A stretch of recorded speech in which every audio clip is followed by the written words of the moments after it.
दोस्तों इंग्लिश सीखना बिल्कुल ही गाड़ी चलाना सीखने जैसा है। अब आप पूछोगे कैसे। दोस्तों थ्योरी में तो आप सब लोग जानते हो कि आपको गाड़ी कैसे चलानी है। आप लोग जान रहे होते हो कि अगर आप एक्सेलरेटर पे पाँव रखोगे तो गाड़ी आपकी आगे बढ़ना स्टार्ट हो जाएगी। अब जितना ज़्यादा एक्सेलरेटर को दबाओगे उतनी स्पीड आपकी आगे गाड़ी भागेगी। आपको गाड़ी रोकनी है तो आपको ब्रेक लेनी पड़ेगी। आप जान रहे होते हो कि आपको गियर कब चेंज करनी है। लेकिन दोस्तों जब पहली बार आप गाड़ी चलाने जाते हो तो वहाँ पर क्या आप गाड़ी चला पाते हो? सारी चीज़ें आप भूल जाते हो, वहाँ पर आपसे गाड़ी नहीं चलती है। इंग्लिश भी कुछ इसी तरीके से है। आपको बेसिक वर्ड्स आते हैं, आपको स्ट्रक्चर आते हैं, आप सेंटेंस बनाना भी जानते हो, लेकिन जब आपको इंग्लिश बोलने की बारी आती है आप इंग्लिश नहीं बोल पाते हो। दोस्तों जब आपको गाड़ी चलानी हो या इंग्लिश बोलनी हो आपको प्रैक्टिस करने की ज़रूरत पड़ती है। प्रैक्टिस आपको करनी पड़ेगी। जितना ज़्यादा आप प्रैक्टिस करोगे उतनी जल्दी आप इंग्लिश को सीख पाओगे। हेलो दोस्तों, मेरा नाम है अनिकेत कुमार। बहुत बहुत स्वागत करता हूं आपका अंग्रेजी सीखो यूट्यूब चैनल पे। और आज की क्लास में मैं आपको दिस, डैट, दिस और दोज के बारे में बताऊंगा। दिस का मतलब होता है यह, ये या इस। डैट का मतलब होता है वह, वो या उस। दीज का मतलब होता है ये या ये सब। दोज का मतलब होता है वो या वो सब। सबसे पहले मैं आपको दिस एंड डैट का प्रयोग करना बताऊंगा, उसके बाद मैं आपको दीज एंड दोज का प्रयोग करना बताऊंगा और वीडियो के अंत में कुछ एग्जाम्पल सेंटेंसेस भी मैंने ऐड किए हैं जिससे आपकी प्रैक्टिस हो जाएगी। और आपकी प्रैक्टिस होगी तो आप इंग्लिश बोलना भी स्टार्ट कर दोगे। दिस और डैट का प्रयोग आपको सिर्फ एक ही वस्तु के लिए करना है या फिर उन चीज़ों के लिए आप कर सकते हो जिनको आप गिन नहीं सकते हो। मैंने कहा वस्तु, यानी ध्यान रखिएगा कि आप एक वस्तु के लिए कर सकते हैं या फिर उन चीज़ों के लिए कर सकते हैं जिनको आप गिन नहीं सकते हैं। अगेन मैं यहाँ पर कह रहा हूँ कि मैंने कहा वस्तु। अगर आप किसी पर्सन के लिए दिस और डैट का प्रयोग बिल्कुल भी नहीं कर सकते हैं। इसके बाद आता है दिस का प्रयोग कब करेंगे और डैट का प्रयोग कब करेंगे। दोस्तों दिस का प्रयोग जो भी चीज़ें आपके पास में रहेगी, आपके क्लोज में रहेगी, उन सब चीज़ों के लिए आप दिस का प्रयोग करोगे। डैट का प्रयोग जो भी चीज़ें आपसे दूर रहेगी, आपके पहुंच से बाहर रहेगी, उन सब चीज़ों के लिए आप डैट का प्रयोग करोगे। इस पिक्चर में एक लड़का है और इसके पास में एक पेन है और एक पेन इसके दूर में है। पास वाली पेन के लिए यह कहेगा दिस इज अ पेन और दूर वाले पेन के लिए यह कहेगा डैट इज अ पेन। अब यहाँ अगला पिक्चर है। इस पिक्चर में दो पेन इसके पास में है और एक बुक इसके दूर में है। अब यह कह रहा है दिस इज अ पेन, जो कि इसका सेंटेंस गलत हो जा रहा है। गलत क्यों हो जा रहा है? क्योंकि यहाँ पर तो एक पेन है ही नहीं। अगला सेंटेंस यह कह रहा है कि this is two pen. Again यह सेंटेंस गलत हो जा रहा है। क्यों? क्योंकि मैंने आपको बताया कि दिस का प्रयोग, दिस या डैट का प्रयोग हमेशा एक ही वस्तु के लिए करते हैं, तो इसलिए यह सेंटेंस गलत हो गया। फिर यह कह रहा है this is two pens. Again इसका सेंटेंस गलत हो गया क्योंकि दिस का प्रयोग हमेशा एक ही वस्तु के लिए किया जाएगा।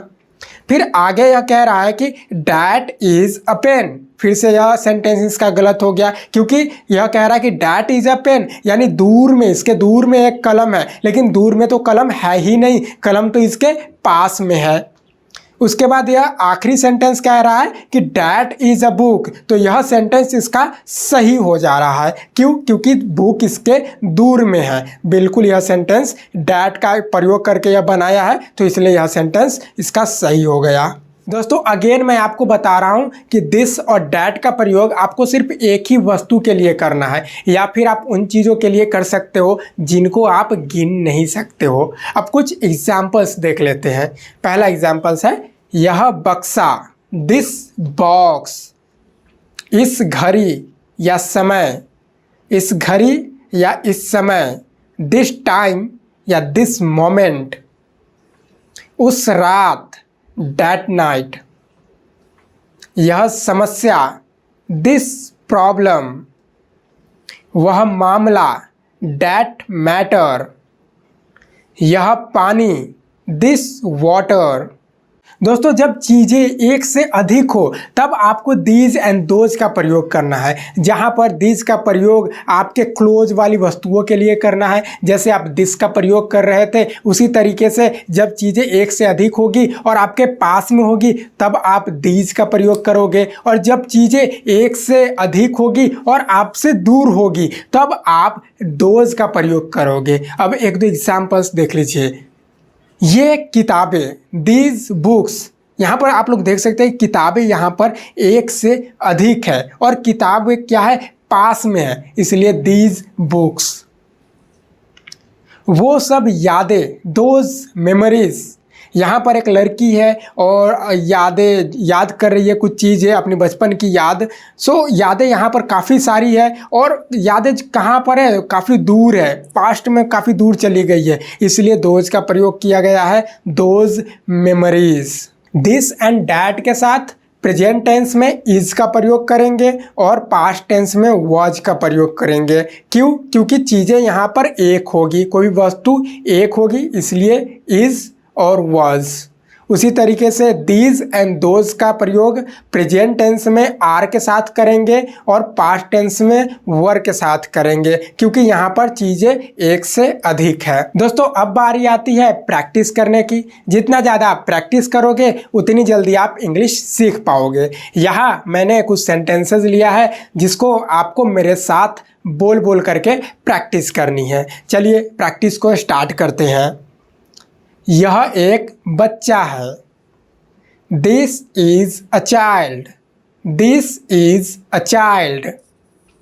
यह बच्चा नटखट है। This child is naughty. This child is naughty. वह डरावना है। That is scary. That is scary. वह घर डरावना है। That house is spooky.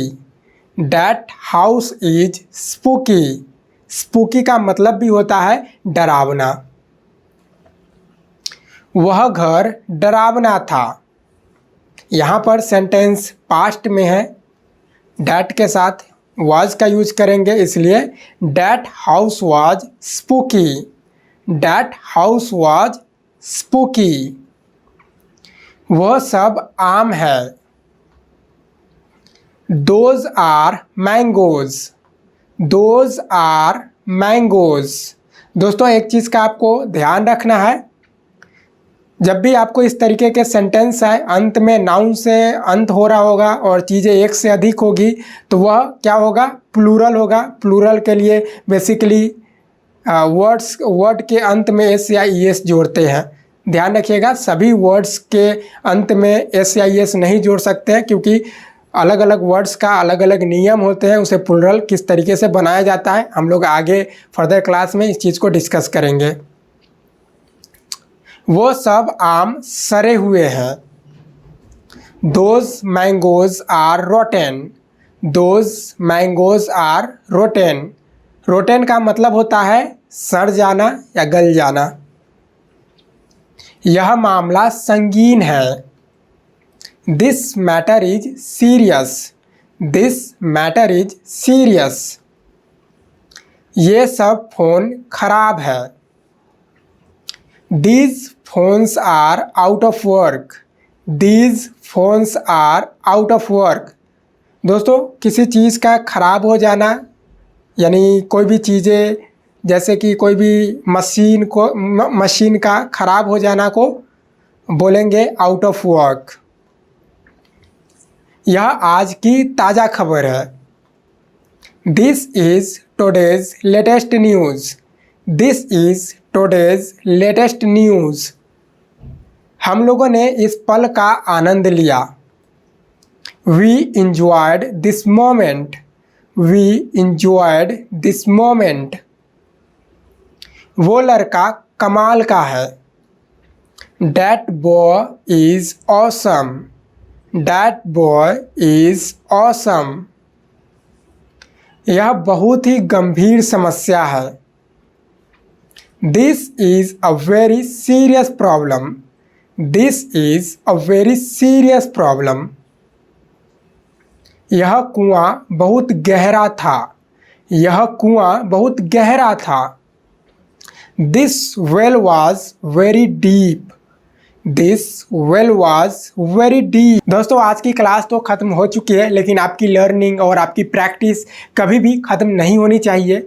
Homework के रूप में आपको this, that, this and those का प्रयोग करके आपको 30 सेंटेंसेज आपको बनाने हैं। आप मुझे टेलीग्राम ग्रुप पे सेंड कर सकते हो और टेलीग्राम ग्रुप का लिंक आपको इस वीडियो के डिस्क्रिप्शन आप चेक करोगे तो आपको मिल जाएगा। दोस्तों वीडियो पसंद आई, कुछ नई चीज़ें आपको सीखने को मिली तो आप वीडियो को लाइक ज़रूर कर देना। हमारा प्रयास आपको कैसा लग रहा है कमेंट करके आप मुझे बता देना। बाकी आप शुरू से इंग्लिश सीखना चाहते हो, बिल्कुल बेसिक से इंग्लिश सीखना चाहते हो तो हमारे यूट्यूब चैनल को, अंग्रेजी सीखो यूट्यूब चैनल को सब्सक्राइब कर लेना। मिलते हैं आपसे अगले क्लास में।